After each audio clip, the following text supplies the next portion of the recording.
Hello everyone, today we're back with a new topic. And if there's one place where people lose the most money, it's not the repair shop, it's car dealerships and showrooms. Because the most expensive car problems don't start under the hood, they start with a sentence. Today, I'm going to tackle 10 car buying lies people fall for every day.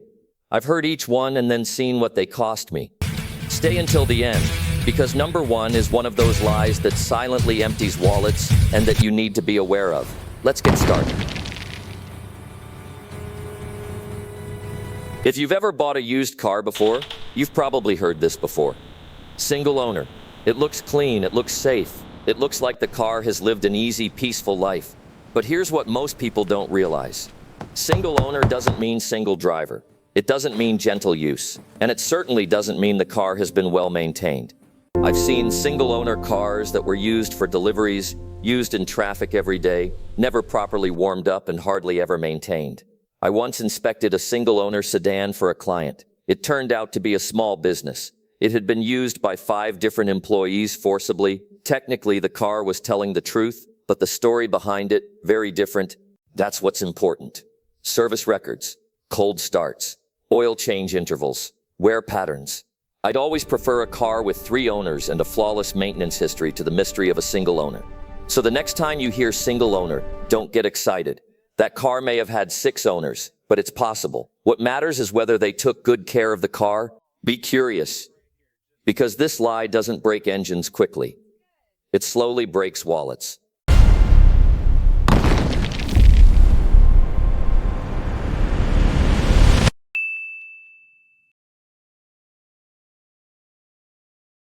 This one's lady-driven, low miles and spotless. It's in perfect shape, ready for you. You've probably heard this many times. This car is driven by a woman. As if when a woman gets behind the wheel, the engine wears less, the transmission runs more smoothly, the brakes repair themselves. Let me tell you the truth. It's not gender that determines what happens to a car, it's habits. Sir, these brake pads are completely worn out. Oh, that's not good at all. We need to replace them. I've clearly seen this in the cars that come into my workshop. Some are driven by women but have never had an oil change. Some are driven by men but have been meticulously maintained, like a calendar. One day a customer came in. The dealer had told him exactly this. This car is driven by a woman. It's used in the city. It's very clean. I lifted the car. There were dents in the lower chassis. There were curb scuffs on the inside of the rims. The brake discs had turned blue. Signs of overheating. The customer looked at me. So where's the woman-driven part, he said. Listen carefully, my friend. Short driving, roan, bad for the engine. Sudden acceleration with a cold engine. Even worse, lack of maintenance, roan, gender-specific. The phrase female driver doesn't give you technical information. It only plays on your emotions. The right questions are there maintenance records? Were oil changes done on time? Are there any signs of cold starting? What is the condition of the brakes and suspension? If the salesperson avoids asking these questions, female driver is just a sales tactic. Remember, it's not about who's behind the wheel, it's about how you live with your car. Someone who loves their car and takes care of it, gender doesn't matter. The phrase for sale by a woman doesn't give you an advantage or superiority. Maintenance schedules are important, my friends.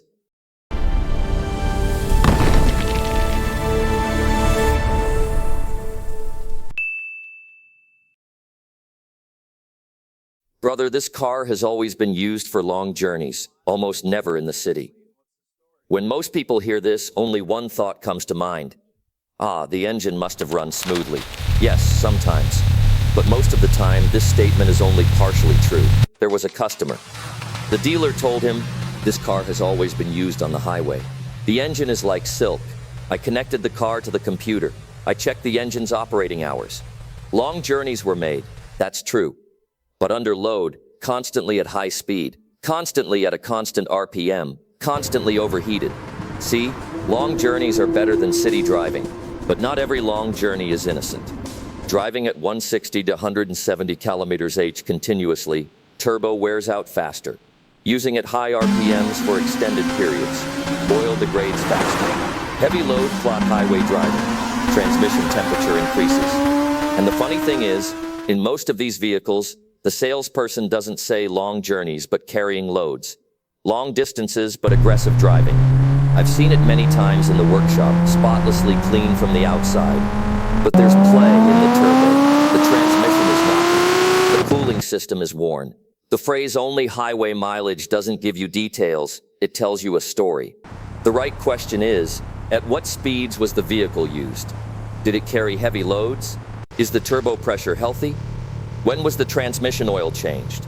If the salesperson doesn't know or doesn't care about these things, this long distance becomes a shortcut for your wallet. Friends, just because someone has driven a long distance doesn't necessarily mean they've used the vehicle well, unfortunately. If they've had the maintenance done and can document it, then there's no problem.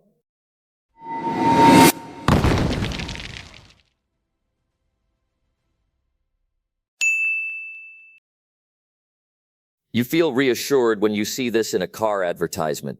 Dealer serviced. This means it's been serviced at an authorized service center. Sounds safe, right? But I see this all too often in the workshop. A customer buys the car and proudly hands me the service booklet. "Look, buddy, it's always been serviced at an authorized service center," he says. I open the booklet and half the pages are blank. Because dealer service doesn't mean everything was done on time and completely. Most of the time, it just means while the car was under warranty, the minimum necessary work was done. The oil might have been changed, but the filter wasn't. The software might have been updated, but the brakes, suspension, cooling system haven't been touched. Are authorized service centers bad? No. But they have a rule. If there's no problem, don't touch it. That's why I always say, dealer maintained is a starting point. It's not a warranty. True maintenance is shown not on paper, but on the metal.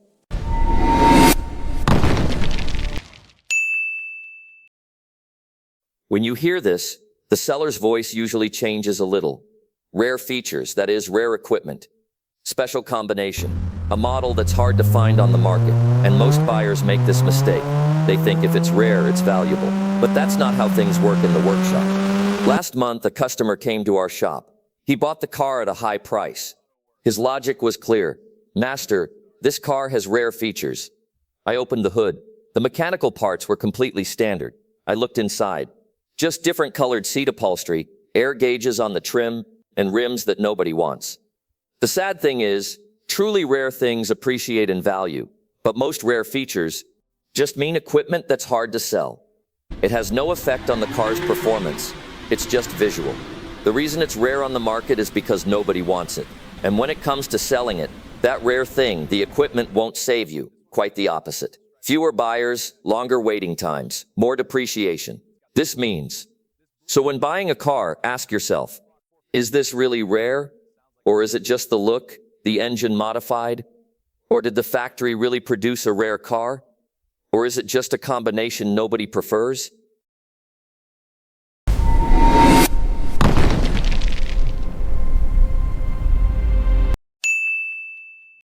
When people see these two words, most of them take a deep breath. Clean title. No modifications.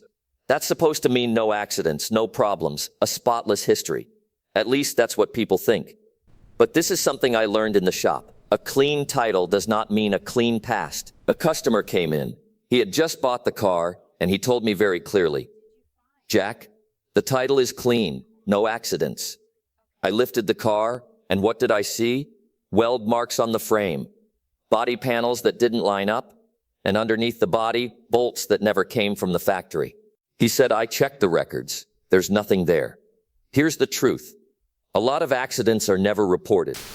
If insurance isn't used, if the car is repaired at a private shop, or if it moves between different states, that title can still stay clean. A clean title really means just one thing. The government doesn't know anything. But what the car knows, that's a very different story. That's why I always tell my customers, don't look at the paper, look at the metal. The truth is always there.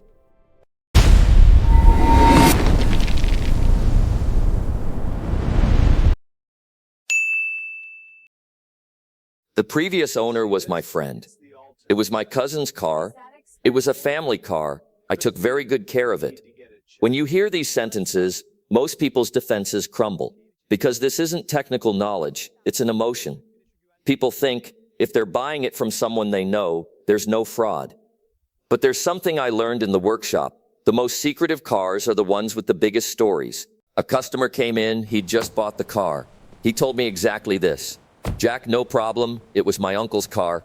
I lifted the car, I inspected the undercarriage, uneven tire wear, different brand shock absorbers, and a crack at the engine mount. These are signs of neglect.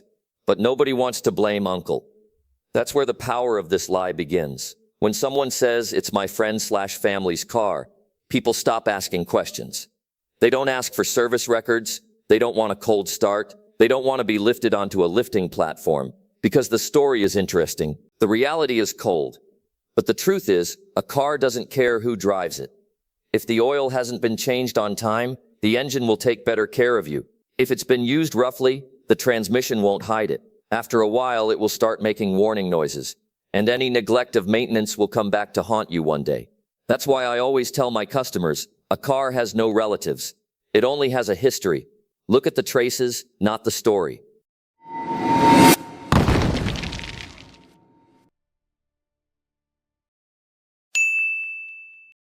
It just needs a sensor.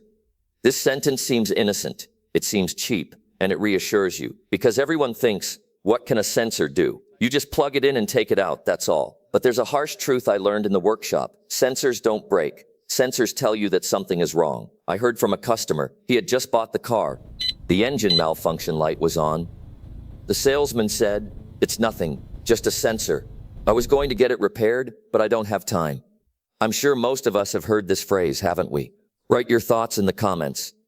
I connected the car to the computer. Yes, a sensor error was showing up.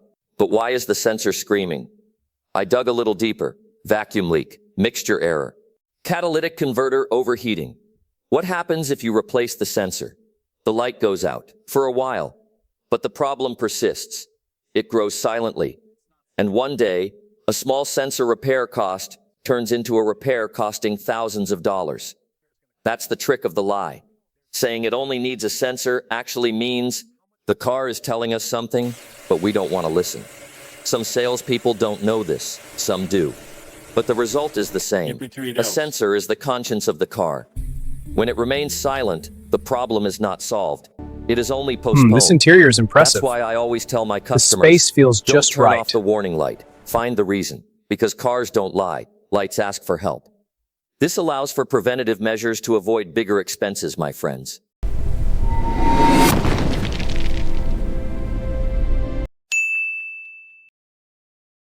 This model is just like that. They all run this way. It's normal. Don't worry about it. That sentence is one of the most dangerous tranquilizers in the car world because it sounds like a technical explanation. But most of the time, it's just a brush off. A customer came in. He had just bought the car. At idle, the engine was vibrating with a faint metallic noise. You know what the seller told him? These engines are all like that. It's just their character. It's a known issue. Mechanic. Totally normal. I started the car. Worse when cold. Press the gas. The noise gets louder. Normal? No. The engine mount was worn. The ignition was uneven. And over time, that vibration wears everything down from the exhaust to the transmission. But the moment someone says normal, the alarm in the human brain shuts off. Because normal really means this. No need to deal with it. No need to check it. No need to ask questions. But here's the truth. Anything unusual in a car has a reason. Yes, every model sounds different. Every transmission feels different. But the line between different and broken is a tension. And some sellers erase that line on purpose. That's why I always tell my customers, if someone says, that's just how this model is, ask them one thing, why? If there's no answer, there's a problem.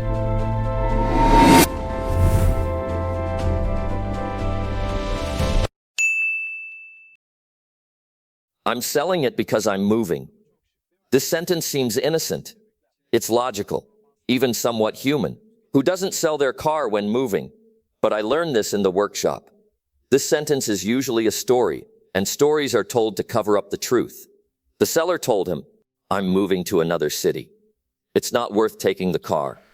No problems the first week, small problems the second week. Third week, headlights. I moved the car. The undercarriage is worn. There are leaks, long delayed maintenance. This isn't about moving.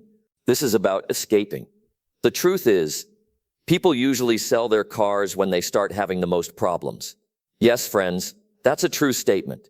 The desire to get rid of it increases as the problems increase. Because repairs are expensive, they take time, and nobody wants to incur new expenses.